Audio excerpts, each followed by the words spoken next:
نحمده ونصلی علی رسولہ الکریم اما بعد بسم اللہ الرحمن الرحیم قال النبی صلی اللہ علیہ وسلم لا یزال الناس بخیر ما عجل الفطر رواہ البخاری۔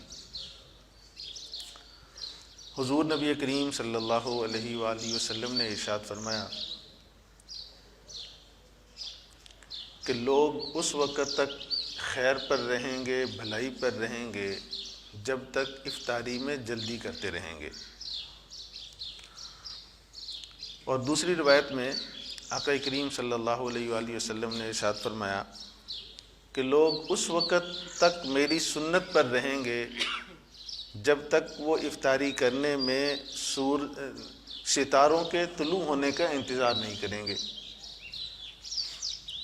اور تیسری حدیث قدسی ہے جو ترمذی شریف میں موجود ہے کہ اللہ جل جلالہ ارشاد فرماتے ہیں احب عبادی الی اعجلہم فطرا، کہ مجھے اپنے بندوں میں سب سے محبوب وہ بندے ہیں جو افطاری میں جلدی کرتے ہیں۔ اب آپ دیکھیے ان تینوں روایات میں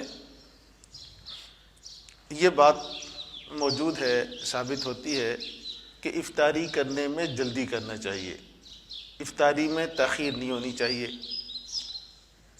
جبکہ سحری سے متعلق آپ سن کر آئے ہیں کہ اس میں جتنی تاخیر ہو، یعنی آخر وقت میں جتنا کریں اتنا افضل ہے، اور افطاری جتنا اول وقت میں کریں اتنا افضل ہے۔ لیکن یہ بات سمجھ لینی چاہیے کہ افطاری میں کتنی جلدی ہو۔ تو جواب اس کا یہ ہے کہ افطاری میں اتنی جلدی کہ آپ کو یقین ہو جائے کہ سورج غروب ہو چکا ہے، اور سورج غروب ہونے کا یقین جب آپ کو ہو گیا اس کے بعد پھر آپ مزید انتظار نہ کریں۔ لیکن ہمیں یقین کس طرح ہو؟ تو وہ کسی مستند ادارے کا نقشہ، جو واقعتاً اس فن کے ماہر ہیں، وہ نقشہ آپ کے پاس موجود ہے، جب وہ وقت ہو گیا تو اس وقت پر آپ افطاری کر لیں۔ 1-2 منٹ 3 منٹ کی تاخیر تو کوئی بڑی چیز نہیں ہے، لیکن 10-12 منٹ کی تاخیر کہ جس کے بعد ستارے طلوع ہونا شروع ہو جائے، یاد رکھو یہ وقت کراہت میں داخل ہو جاتا ہے۔ تو اس میں اس بات کا اہتمام کرنا چاہیے کہ افطاری بر وقت کریں۔ بعض لوگوں کو عادت ہوتی ہے کہ جی ابھی شاید ابھی پوری طرح غروب نہ ہوا ہو، اذان بھی ہو گئی لیکن ابھی شک میں پڑا ہوا ہے، یہ مستند نقشہ ہے لیکن پھر بھی شک میں پڑا ہوا ہے۔ یاد رکھو پھر یہاں نیکی نہیں ہے، یہ شریعت ہے، یہ ہم اپنے عقل کے ترازو پر اسے نہیں پرکھیں گے کہ جی اگر میں کچھ روزہ مزید لمبا کر لوں تو شاید اجر بھی مزید بڑھ جائے گا، ایسا نہیں ہے۔ شریعت یہ ہے کہ جس وقت اللہ اور اس کے رسول نے جتنا حکم دیا اتنا آپ سر انجام دو، وہ شریعت ہے۔ اس سے آگے پیچھے بڑھاؤ گے تو یہ آپ کی عقل ہے، اور عقل پر کوئی اجر نہیں ہے۔ شوق پرستی کا اجر نہیں، خدا پرستی کا اجر ہے۔ عقل پرستی پر اجر نہیں ہے، شریعت پرستی میں اجر ہے۔ تو یہ دیکھنا چاہیے کہ بھی کسی مستند ادارے کا نقشہ ہو۔ نقشے میں ہمارے بڑے جو سحر و افطار کے نقشے ہیں اس میں بڑی گڑبڑ ہوتی ہے۔ ہر ایک نقشہ بازار سے ملنے والا، لوگوں نے اپنی دکان کی مشہوری کے لیے نقشے ترتیب دے رکھے ہوتے ہیں، کوئی کلاتھ ہاؤس کے ہیں تو کوئی کسی میڈیکل سٹور کے ہیں، کوئی کسی کے، لیکن اس میں اس بات کا بالکل اہتمام نہیں ہوتا کہ میں صحیح وقت دوں۔ وقت کی نہیں، ان کو اپنی پبلسٹی سے تعلق ہوتا ہے، غرض ہوتی ہے۔ 2 سال پہلے یہاں آپ کے ساہیوال شہر میں نقشوں کی بھرمار، میں نے 5-6 نقشے آئے تو ان میں تقریباً 6-7 منٹ کا فرق، 6-7 منٹ کا آپ کی سحری و افطاری میں فرق تھا۔ جب میں نے دیکھا تو ایک نقشہ بالکل غلط تھا، ابھی سورج کھڑا ہے کہ وہ افطاری کا وقت دے رہا ہے۔ یہاں ایک بڑے کہہ لیں کہ نام نہیں لیتا، ان کا بزنس ہے، ان کا چھپا ہوا تھا۔ جب میں نے دیکھا کہ بھئی یہ اتنی بڑی غلطی ہے تو وہ دیکھا گیا، تو انہوں نے کیا کیا، نیٹ سے وہ اوقات لیے لاہور کے، اور وہ لاہور والے اوقات لے کر اسی طرح ہی نقشہ شائع کر دیا۔ اس میں اپنے مقام کے منٹ جمع کرنے یا اس کا کوئی حسابی طریقہ اس پر نہیں، بس اس طرح شائع کر دیا۔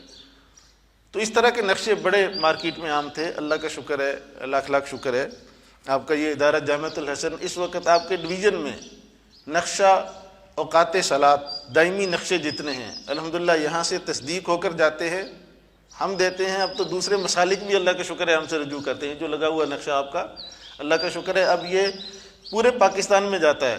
ہم تقریباً 10 ضلعوں کے دے چکے ہیں، اور اس کی تصدیق جامعۃ الرشید کراچی جو ہمارے فلکیات کے بہت ماہر ادارہ ہے جس کو عالمی اداروں نے تسلیم کیا ہے، اس کی تصدیق سے۔ تو یہ اوقات کا ہم خود پڑھاتے بھی ہیں، یہ بڑا حساس معاملہ ہے یہ، لیکن لوگ اس میں وہ یہ نہیں دیکھتے، کہہ رہے سحر و افطار کا نقشہ چھپ گیا ہے بس لے لو۔ تو اب ہم یہ کرتے ہیں کہ یہاں جتنی پرنٹنگ پریس کی مشینیں ہیں اپنے اوقات ان کو پہلے دے دیتے ہیں، ان کو یہ کہتے ہیں بھی آپ کے پاس جو بھی چھپوانے کے لیے آئے نا تو ان کو اوقات یہ دے دیا کرو، اپنے نام سے چھپائیں جیسے مرضی چھپائیں، لیکن وقت تو ایک ہونا چاہیے۔ اب وہ جتنے نقشے ہیں اتنے اوقات ہیں۔ اللہ کا شکر ہے اس سال میں دیکھ رہا ہوں کہ اس میں بڑی کمی ہے، جتنے بھی نقشے دوسرے اداروں کے ہیں اوقات ہم سے لے لیتے ہیں۔ آپ کے پاک پتن، نارب والا، بھاول نگر، یہ سارے اوقات ہم نے یہاں سے دیے، اللہ کا شکر ہے وہاں کے نقشے وہاں چھپے ہیں۔ تو اب یہ اوقات کے حوالے سے بڑی احتیاط کی ضرورت ہے۔ اب دیکھو اس میں 2-3 منٹ پہلے پورے دن کا روزہ ضائع ہو گیا، اور اگر تاخیر کرتے ہیں تو بھی کراہت میں جاتا ہے۔ تو یہ بڑی یعنی احتیاط کی چیز ہے۔ تو اللہ کے نبی صلی اللہ علیہ وآلہ وسلم فرما رہے ہیں کہ لوگ اس وقت تک خیر پر رہیں گے جب تک افطار میں جلدی کریں۔ تو یہ جلدی میں نے عرض کیا کہ یہ ہے کہ جب وقت ہو جائے پھر تاخیر نہ کرے، پھر انتظار نہ کرے۔ 1-2 منٹ 3 منٹ کی تو خیر ہے، لیکن 10-12 منٹ تک اگر چلا جائے تو وہ کراہت میں داخل ہو جائے گا۔ اور دوسری چیز کہ افطاری کے اندر کیا چیز سنت ہے، یہ بھی ابو داؤد شریف کی روایت میں کہ آقا کریم صلی اللہ علیہ وآلہ وسلم کا معمول تھا کہ تر کھجور اگر ہوتی تو آپ افطاری تر کھجور سے کرتے، اور اگر تر کھجور نہ ہوتی تو خشک کھجور یعنی چھوارے سے آپ افطاری فرماتے۔ اگر یہ بھی نہ ہوتا تو پھر پانی کے چند گھونٹ ان سے روزہ افطار فرماتے۔ معلوم ہوا یہ 3 چیزوں میں سے جو میسر ہو اس سے روزہ افطار کیا جائے، اس کے بعد آپ جو بھی چاہیں پھر تناول کر سکتے ہیں، نوش فرما سکتے ہیں۔ لیکن یہ 3 چیزیں کھجور الحمدللہ معمول ہے مسلمانوں کا کہ وہ کھجور سے روزہ افطار کرتے ہیں، بہت اچھی بات ہے۔ شوگر بھی ہو تھوڑی مقدار میں لے لیں لیکن کھجور سے افطار کریں۔ اللہ کریم سے دعا ہے مجھے اور آپ کو توفیق عمل نصیب فرمائے۔